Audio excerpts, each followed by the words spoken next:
mengasihi harus menanti. Mari kita berdoa. Ya Tuhan kami syurga, terima kasih kesempatan kami sahabat ini datang ke gereja untuk mendengarkan firman-Mu sehingga iman kami masing-masing dapat bertumbuh dalam kasih Yesus.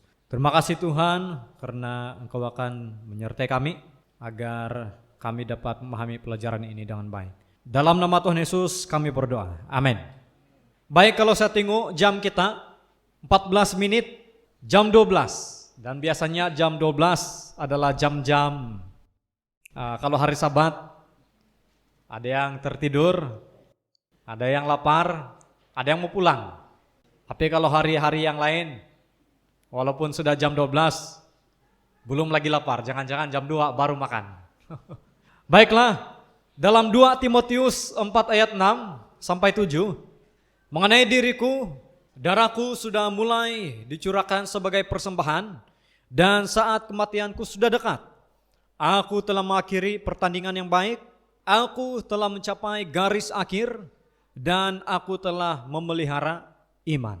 Saudara-saudara, Paulus menuliskan di sini bahwa dia telah mengakhiri pertandingan dengan baik. Bahkan dia telah mencapai di garis akhir dan dia telah memelihara iman sampai pada akhirnya. Paulus dia memberitakan berulang-ulang bahwa Yesus dia pasti akan datang ke dunia ini untuk yang kedua kalinya pada waktu dia masih hidup. Namun sayangnya Paulus walaupun dia memberitakan kabar demikian, namun Yesus dia tidak pernah datang untuk yang kedua kalinya menjemput umat-umatnya sehingga Paulus juga dapat diangkat. Bahkan sampai Paulus mati, Yesus tidak datang. Dan ada juga seseorang yang bernama Max Lucado, penulis dan juga penginjil, juga memberitahu kita bahwa ada kisah yang telah berlaku yang mengharukan, di mana ada gempa bumi yang menggegarkan Armenia pada tahun 1989, di mana sebuah gerakan telurik yang hanya dalam 4 menit lamanya telah memusnahkan hampir seluruh negara dan membunuh kira-kira 30.000 orang. Nah, kalau begitu memang gempa bumi ini sangat dahsyat. Nah, kalau kita masih ingat, mungkin ada di antara kita yang pernah merasakan gempa bumi. Siapa yang pernah? Ada? Oh, pernah. Bilang. 2015. Saya masih ingat pada waktu gempa bumi pada 2015, saya punya keluarga, kawan-kawan, jiran-jiran, kami semua lari pergi di jalan raya atau di halaman rumah masing-masing. Jadi ada yang tersenyum-senyum, ada yang panik, ada yang gembira. Wih, kenapa gembira saya bilang? Mereka bilang, wih, inilah pertama kali saya merasakan gempa bumi, dia bilang. Terus dia sangat semangat. Wih, ada lagi kayak ini ya, dia bilang. Namun sepanjang saya berada di Indonesia, hampir setiap 2 hingga 3 bulan kami merasakan gempa bumi. Di mana gempa bumi di sana jauh lebih hebat daripada gempa bumi kita yang 2015. Jadi gempa bumi semua kami berlari keluar dari asrama atau dari bangunan kelas.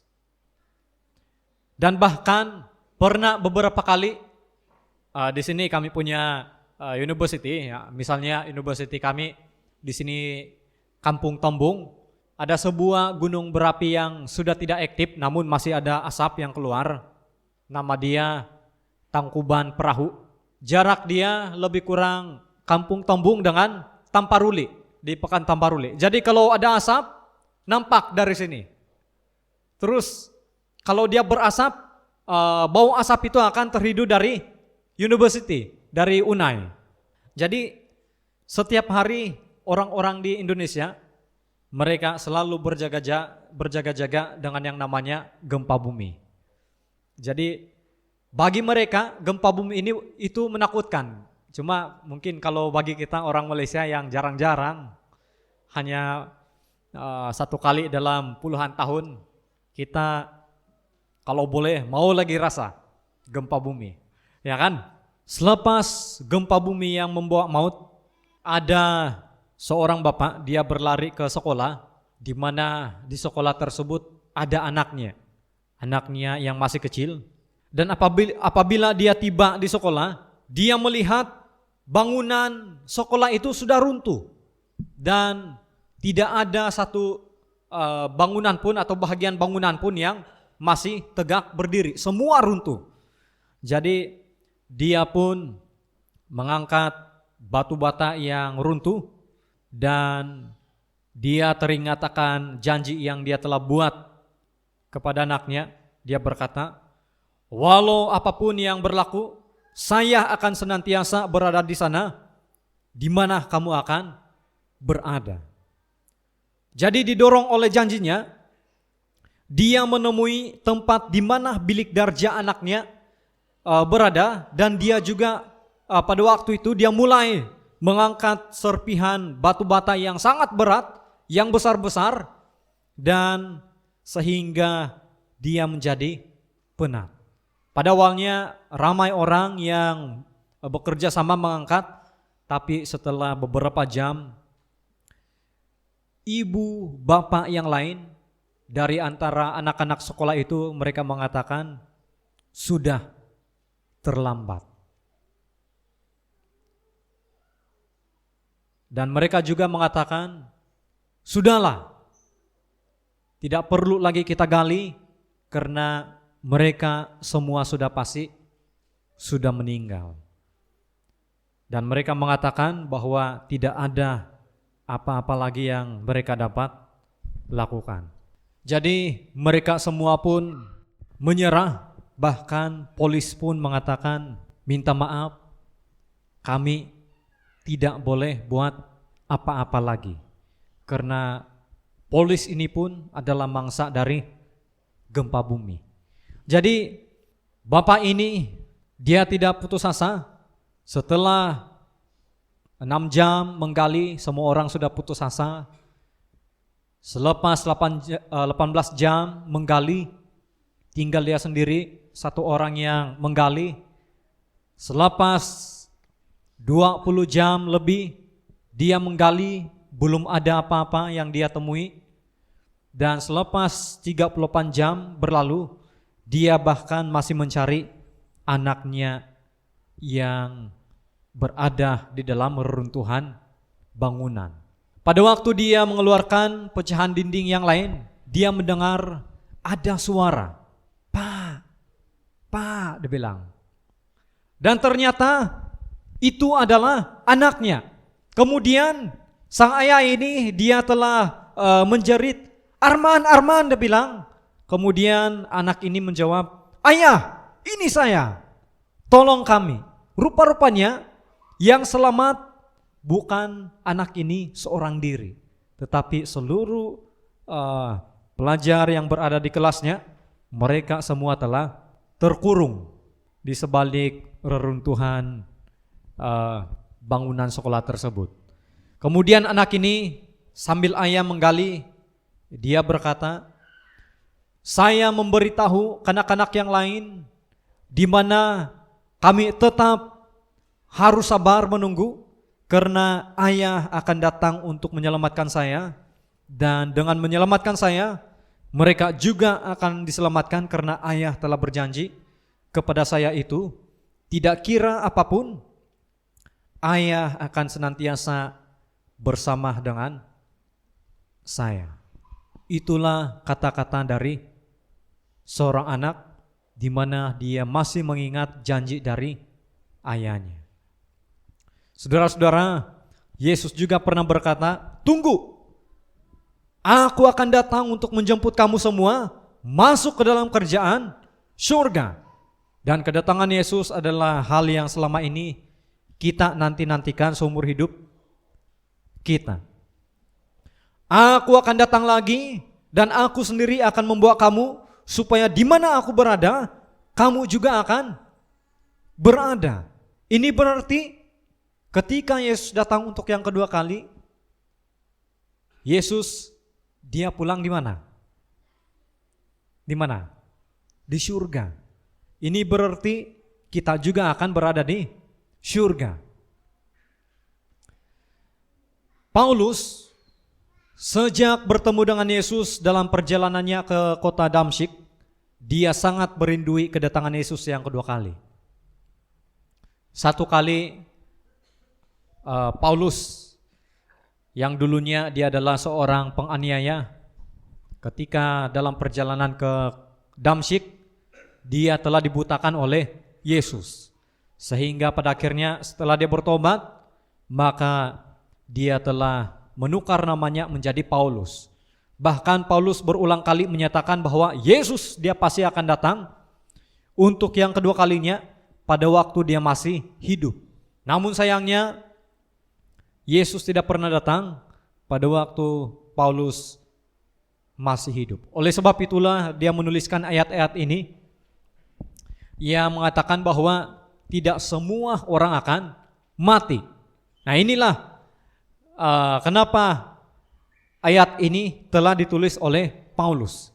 Dia mengatakan bahwa sesungguhnya aku menyatakan kepadamu suatu rahasia, kita tidak akan mati semuanya, tetapi kita semuanya akan diubah dalam sekejap mata pada waktu bunyi nafiri yang terakhir, sebab nafiri akan berbunyi dan orang-orang mati akan dibangkitkan dalam keadaan yang tidak dapat binasa dan kita semua akan diubah. Paulus mengatakan tidak semua di antara kita akan mati. Tapi sekarang mungkin semua mereka sudah, bukan mungkin, memang mereka semua sudah meninggal dunia. Tinggallah kita yang hidup yang jauh dari zaman Paulus. Namun setelah Paulus paham bahwa kedatangan Yesus mungkin tidak akan terjadi di masa hidupnya, Paulus mengatakan bahwa dia telah mengakhiri pertandingan iman dengan baik. Ada seorang yang bernama Jill Jones. Dia menulis tentang seorang penerbit akhbar atau surat kabar Amerika yang sangat kaya yang bernama James Gordon Bennett. Pada tahun 1835 James dia mengasaskan atau menubuhkan surat kabar terkenal yang bernama The New York Herald. Dia mempunyai 2 apartemen mewah di Paris, ditambah dengan sebuah estate di Prancis dan sebuah kapal layar yang berlabuh di Eropa. Dan kemudian dia juga mempunyai 3 buah rumah di Amerika Serikat.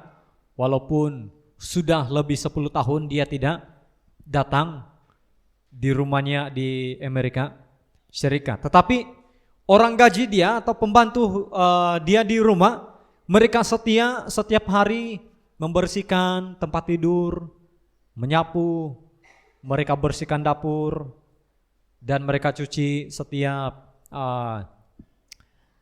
lapis, tilam, dan lain sebagainya sehingga rumah itu tetap terjaga. Tujuannya adalah jangan-jangan besok Tuhan kita akan datang di rumah ini. Itulah tujuan mereka.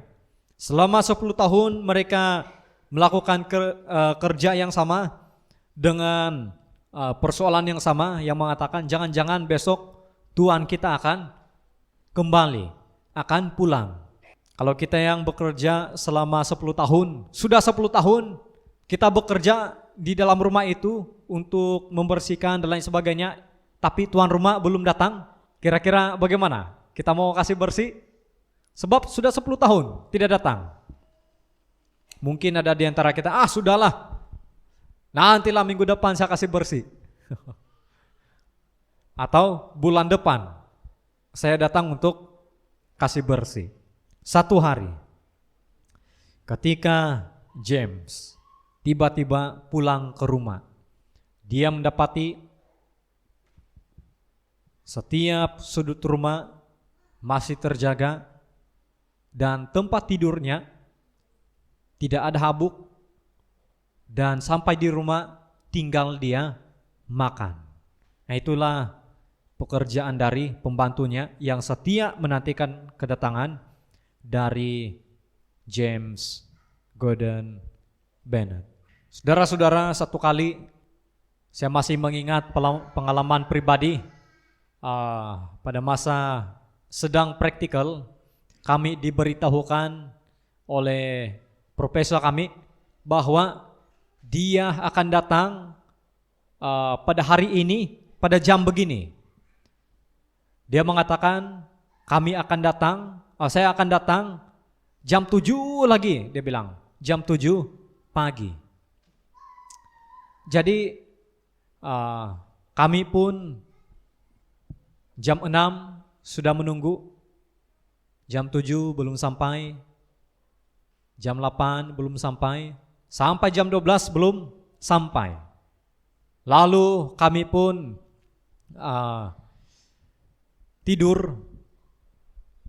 kami tertidur, dan pada waktu kami bangun, profesor kami sudah berada di depan. Maksudnya dia nampak kami tertidur. Padahal tujuan dia datang adalah dia hanya ingin melihat apa yang kami lakukan pada hari itu. Dan apa yang dia lihat itulah yang dia akan berikan nilai untuk kami. Jadi sepanjang hari itu kami sudah pakai pakaian yang yang cantik-cantik, yang smart. Tujuan kami adalah kalau nanti profesor kami datang, terus kita jalan pergi melawat lah kan, pura-pura. Tapi pada waktu dia datang, dia dapati kami tidur. Jadi akhirnya dia tanya satu persatu di antara kami, dan kami terpaksa jawab dengan jujur. Kami hanya pura-pura pakai pakaian yang smart, supaya kalau nanti profesor ini datang, tinggal kami pura-pura berkemas-kemas pergi melawat.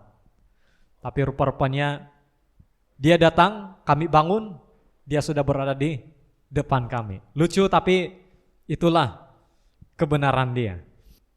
Kesimpulan, bersiap sedialah setiap saat, jangan pernah hilang fokus dalam kehidupan kita. Kemudian berimanlah seperti Paulus, di mana dia tidak pernah kecewa meskipun Yesus tidak datang pada waktu Paulus masih hidup. Dan yang ketiga adalah kedatangan Yesus adalah secara tiba-tiba yang menuntut kita untuk tetap memelihara iman kita setiap hari. Jangan mentang-mentang Yesus tidak datang hari ini, terus besok kita nantilah, hari ini tidak perlu dulu pergi gereja. Jangan-jangan nanti malam Yesus sudah datang, dan akhirnya kita pun sudah terlambat. Saudara-saudara, marilah kita bersiap sedia setiap saat, jangan hilang fokus, berimanlah seperti Paulus, di mana dia tidak pernah kecewa meskipun Yesus tidak datang-datang, dan biarlah kita menanamkan dalam pikiran kita bahwa kedatangan Yesus itu adalah secara tiba-tiba. Mungkin boleh sahaja malam ini Yesus datang, atau boleh sahaja petang ini Yesus datang, atau boleh sahaja besok pagi Yesus datang. Oleh sebab itulah, berjaga-jagalah setiap saat agar iman kita tetap terpelihara setiap hari. Tuhan berkati kita semua. Ya Tuhan kami di surga, seperti mana lagu yang telah kami nyanyikan sebentar tadi, yaitu pada waktu nama kami dipanggil di kerjaan surga nanti, maka kamilah orang yang paling berbahagia, di mana kami berkumpul bersama dengan Yesus Kristus. Ya Tuhan, biarlah kami dapat menanti dengan baik akan kedatangan Yesus yang kedua kali, karena kami telah diberitahukan bahwa ketika kami mengasihi, maka kami harus menanti dengan sabar akan kedatangan Yesus untuk yang kedua kali. menjemput kami masuk ke dalam kerjaan sorga. Terima kasih juga karena Tuhan memberkati kami dalam kerohanian kami maupun dalam pekerjaan kami dan juga kesehatan kami, keluarga kami dan lain sebagainya, supaya kami tetap fokus untuk menantikan kedatangan Yesus sehingga iman kami juga tetap terpelihara. Terima kasih Tuhan, sementara kami menjalankan pekerjaan kami di dunia ini, biarlah kami dapat menantikan kedatangan Yesus dengan baik sehingga berkumpul di kerjaan sorga nanti. Dalam nama Tuhan Yesus kami berdoa. Amin.